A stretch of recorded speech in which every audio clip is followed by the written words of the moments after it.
মেয়ে হবে ডাক্তার, নাম তার দেখা যাবে দেশে জুড়ে খবরে। রয়েছে খবরে নেই দুনিয়ায়, তিলোত্তমা ঘুমিয়ে কবরে। জীবনের সুরক্ষা যেখানে, রক্ষা পেল না সেটা ডাক্তার। রক্ত পিশাচি হায়নার দল, ছিঁড়ে খেলো নিষ্পাপ দেহ তার। এই বুঝি বাংলা, এই বুঝি দেশ আমার, যার জয়গান গাও। আর কত অভয়া, আর কত নির্ভয়া, আর কত রক্ত চাও। দাবি করে ধর্ষণ, দেশ করে দর্শন, কর্তৃপক্ষ কিছু কয় না। লিঙ্গ ছিন্ন করে ধর্মতলার মোড়ে কেন যে টাঙিয়ে রাখা হয় না? সাধারণ জনগণ করছে আন্দোলন, এমন সাজা কি হতে পারে না? কেন অভয়ার আত্মাও হট্ট হাসছে বলে দেখবাদ মাপতেও ছাড়ে না। লক্ষ্য কি আজ দেখি পক্ষ, দুই মোরা নির্বাকে দর্শক। উঠবে সমাজ জুড়ে প্রতিবাদী চর্চাই, জাস্টিস ফর রাজিকর। কিসের স্বাধীন, মিথ্যার অধীন দেশে সত্য ঠেকে যায়। স্বাধীন দেশে কেন তিলোত্তমার চোখে রক্ত ঝরে যায়?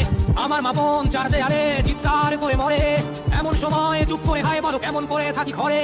ভারত মাতার, দুর্গা তোমার শক্তি রূপে দেখা দাও। তিলোত্তমার সঠিক বিচার পেতে শিকল ভাঙার গান গাও।